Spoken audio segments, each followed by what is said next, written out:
Yusuf, bugünkü ezberleyeceğimiz sure Kubra suresi. Bunu deneyeceğiz senden. Hazır mı dersin? İnşallah. Hadi bakalım. Okuyalım. Humerat suresi Mekke'de inmiştir. 19 ayettir. Bismillahirrahmanirrahim. İze'ş-şemsu kuvirat ve ize'n-nucumu kederat ve ize'l-cibalu suyirat ve ize'l-'işâru 'uttilat ve ize'l-vuhûşu huşirat ve ize'l-bihâru fuccirat ve ize'n-nufûsu zûricat ve ize'l-mev'ûdetu su'ilat ve ize's-suhufu nuşirat ve ize's-semâ'u kuşitat ve ize'l-cennetu uzlifat alimet nefsun mâ ahdarat. Bismillahirrahmanirrahim. Abese ve tevellâ en câehu'l a'mâ ve mâ yudrîke leallehu yezzekkâ ev yezzekkeru fetenfe'ahu'z-zikrâ. أَمَّا مَنِ اسْتَغْنَى فَأَنْتَ لَهُ تَصَدَّى. Malatya İnönü Üniversitesi Türk Müziği Devlet Konservatuarı 1. sınıf öğrencisiyim. Ekstra 2 yıllık ön lisans ilahiyat okuyorum Anadolu Üniversitesi'nde. Doğuştan görme engelliyim. Kur'an-ı Kerim'e hocamla beraber başladım. Bir fuarda kendisiyle tanıştık ve evimize geldi. Tanıştık, kaynaştık. Ondan sonra yaz Kur'an kursları olsun ve şimdi bu kursumuz olsun. Başından beri bu kurslarda yer alan ve bu kurslarda öğrenim gören öğrencilerden biriyim. Bu hafızlık sürecini seçmemin sebebi benim küçüklüğümden beridir, hayalimdi. Rabbimizin yüce kitabını, Kur'an-ı Kerim'imizi ezberlemek benim başımdan beri öğrene geldiğim süreçlerden birisidir. Uzun soluklu öğrenim gördüğüm süreçlerden birisidir. Burada hem parmaklarımızla Kur'an-ı Kerim öğreniyoruz, hem ezberliyoruz, hem de dini bilgilerimizi de pekiştiriyoruz. Gerçekten bizim için paha biçilmez ve manevi anlamda da çok ama çok değerli olan bir kurs. Bu kursta emeği geçen başta Yeşilyurt Müftümüz Hüseyin Bayrak hocama çok teşekkür ediyorum. Mehmet Nuri Duran hocama ayrıyeten teşekkür ediyorum. Dünya gözleriyle beraber gönül gözleri açık olanlara saymazsak maalesef ki gönül gözlerimizin çoğu kapalı oluyor. Dünya gözü maalesef bizleri dünyevi zevklere itiyor. Ben doğuştan ama olmakla beraber bunun farkındalığını çok iyi anladım. Gerçekten iş tamamen kalpte bitiyor. Tamamen gönlümüzde, maneviyatımızda bitiyor. Bu işin bizim maneviyatımızda olması lazım. Bismillahirrahmanirrahim. Ela inne evliya Allahi la khawfun aleyhim ve la hum yahzanun. Lehumul buşra fil hayatid dunya ve fil ahireh.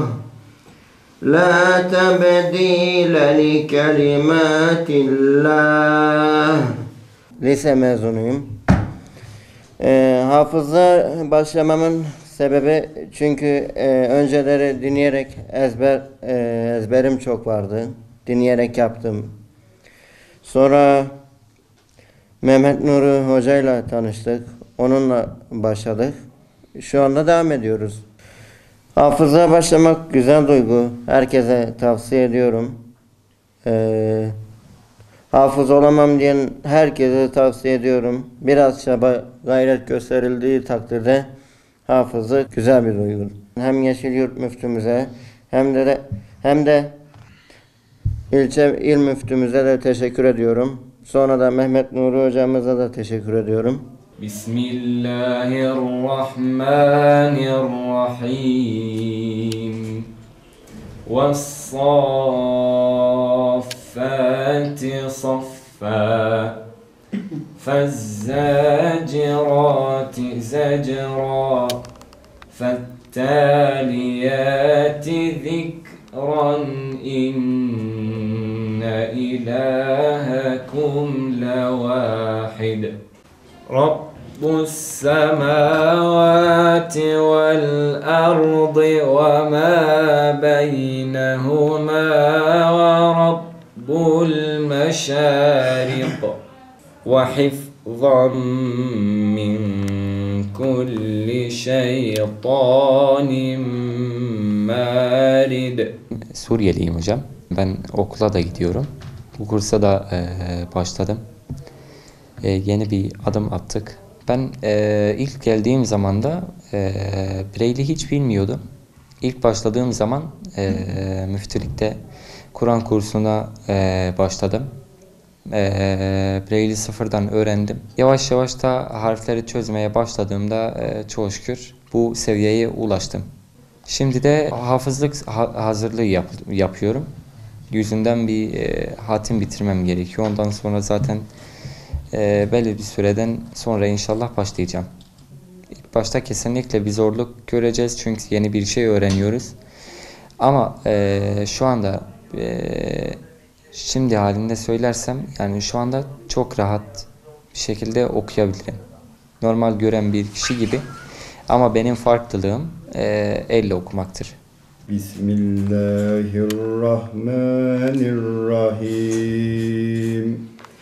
Ve iz ehazallahu misaqallezine utul kitabe letubeyyinunnehu linnâsi ve la tektumuh velâe zuhurihim ve işterav bihi.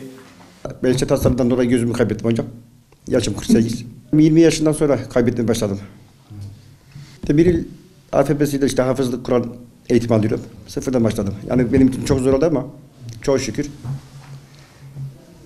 bir seviyeye geldim hocam.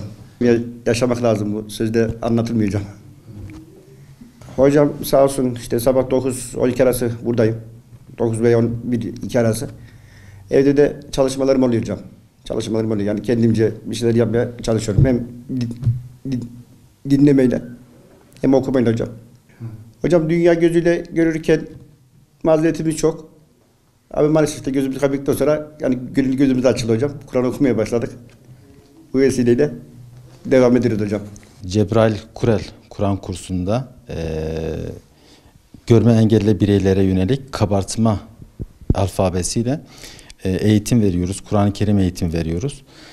Öğrencilerimiz burada kabartma yazıyla, parmaklarıyla Kur'an-ı Kerim'i öğreniyorlar. Ondan sonraki süreçte de hafızlık eğitimine başlayıp hafızlık eğitimine devam edecekler. Şu an bizim kursumuzda devam eden 4 tane öğrencimiz var. Bir tane öğrencimiz hafızlık sürecine başladı. 3 tane öğrencimiz de hafızlık, hazırlık eğitimine devam ediyorlar. Diyanet İşleri Başkanlığımızın hafızlara yönelik hazırlamış olduğu hafızlık usul ve esaslarına göre eğitimimiz devam ediyor. İnşallah hedefimiz diğer öğrenciler, normal gören öğrenciler hangi periyotta, hangi sürede hafızlıklarını tamamlayacaklarsa buradaki arkadaşlarımız da, görme engelli öğrencilerimiz de aynı süreçte, aynı müfredat üzerinden hafızlıklarını tamamlayacaklar inşallah. Camilerde daha ağırlıklı ibadet hizmetleri sunulurken Kur'an kurslarımızda eğitim hizmetleri sunulmaktadır. Peygamber Efendimiz'in buyurduğu gibi beşikten mezara kadar ilim talep etmek. Bu anlamda Diyanet İşleri Başkanlığımızın politikası gereği toplumun tüm kesimlerine bu anlamda dokunmak istiyoruz, ulaşmak istiyoruz. Ve şu anda bizim görme ve işitme engelli kurslarımız ayrı ayrı sınıflarda, orada bu hizmeti veriyoruz. Tabii bu normal kurs hizmetleri, Kur'an kursu hizmetleri ama bir de hafızlık. Bizim normal vatandaşlarımıza hafızlık kursumuz, eğitimimiz, hizmetimiz olduğu gibi işte görme engelli kardeşlerimize de bu hizmeti sunmak istedik. Böyle bir sınıf açtık. Bu aslında Türkiye'de başka illerde de bu hizmet veriliyor. Engelli vatandaşlarımıza yönelik hafızlık eğitimi ama orada sınıflar karma. Bizler sadece görme engelli kardeşlerimize, öğrencilerimize yönelik bu sınıf açtık ve bu Türkiye'de bir ilk.